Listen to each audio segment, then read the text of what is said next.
আমরা সবাই কি করি, অন্যদেরকে অ্যাডভাইস দেই। গাধা তো আসলে বোঝে না যে হোয়াটস গোয়িং অন। অর্ডার করছি ভালো কাজ করতে, কিন্তু আমি নিজে সেই কাজটা কোনোদিন করি নাই।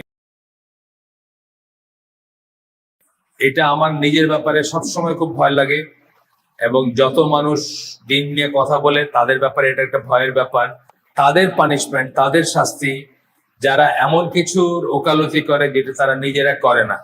আমরা সবাই স্কুল লাইফ থেকে নিয়ে এই পর্যন্ত যে যাকে যেদিন পড়াইছি, কেউ সবাই কাউকে না কাউকে পড়াইছি না, ছোট ভাই বোনকে পড়াইছি, না হয় কোনো টিউশনই করছি, না হয় স্কুলে কিছু করছি, অথবা মসজিদে, বা আমি এখন যা করতেছি।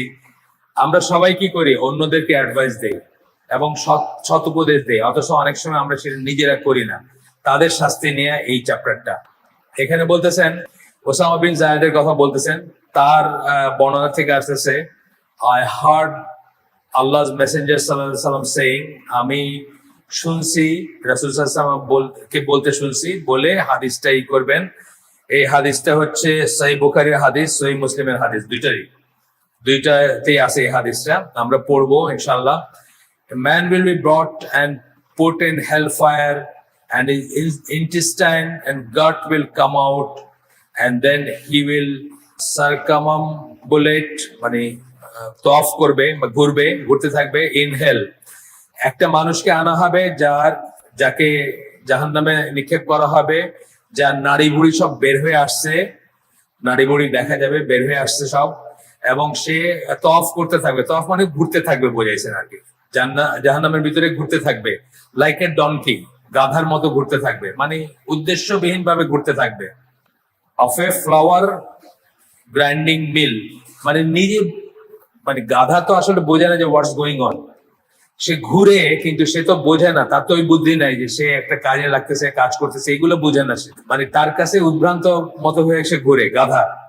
গ্রাইন্ডিং মিল, যেখানে আটা ময়দা বা শস্য দানা পেশা হয়, সেটাতে যে গাধাটা ঘুরতে থাকে উইদাউট নোয়িং কেন ঘুরতেছে, সেইভাবে সে ঘুরতে থাকবে।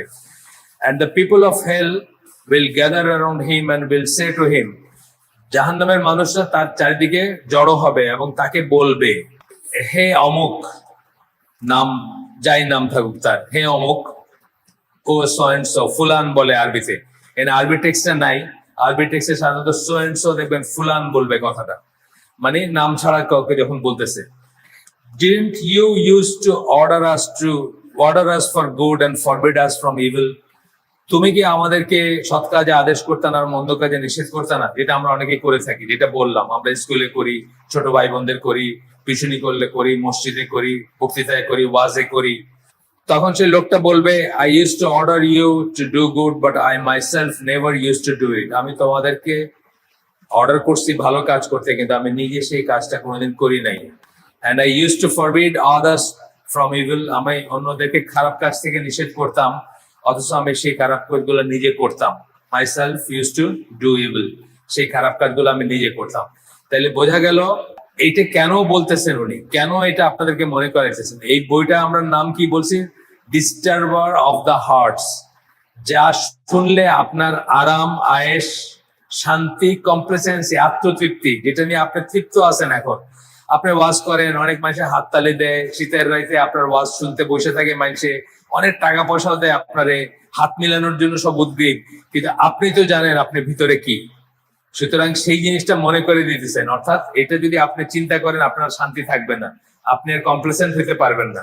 আচ্ছা, এরপর একটা আবু রাফি আরেকটা আসতেছে হাদিস, সেটাতে বলতেছেন, এই হাদিসটা আমি দেখে দিই কোথাকার। প্রথমে এটা হচ্ছে আহমদের হাদিস, একই বিষয়ের উপর হবে নিশ্চয়ই। The messenger of Allah sallallahu alaihi wasallam passed by the cemetery of Baqi, গারকাতুল বাকি যেটাকে আমরা বলি। আল্লাহ সাল্লাল্লাহু আলাইহি ওয়াসাল্লাম একটা সিমেট্রি, মানে কবরস্থানের পাশ দিয়ে যাচ্ছিলেন, বাকির কবরস্থানের পাশ দিয়ে যাচ্ছিলেন, এবং তখন উনি বললেন উফ, উফ বলে মানে করলেন। এই উফ কথাটা মানে হচ্ছে যে কোন একটা কিছু নিয়ে মানে কষ্ট বা অসন্তুষ্টির একটা এক্সপ্রেশন। উনি যে ব্যথা পাইছেন তা না, কিন্তু উনি কিছু বুঝতেছিলেন বা শুনতেছিলেন। I thought he meant me with his exclamation, but he negated. যিনি বর্ণনা করতেছেন উনি বলতেছেন যে আমি মনে করছিলাম যে উনি বোধহয় আমার কোনো সমস্যা আছে, আমার ব্যাপারে বোঝাইতে বলতেছেন, কিন্তু রাসূল সাল্লাল্লাহু আলাইহি ওয়াসাল্লাম মাথা নাড়লেন বা না করলেন যে না তার ব্যাপারে না, মানে বর্ণনাকারীর ব্যাপারে না ব্যাপারটা, এবং বললেন my assumption and said it is not you who I meant, তোমার জন্য আমি এই কথাটা বলি নাই বা তোমার জন্য এই শব্দটা করি নাই, but this is the grave of a man who I sent to collect arms from family.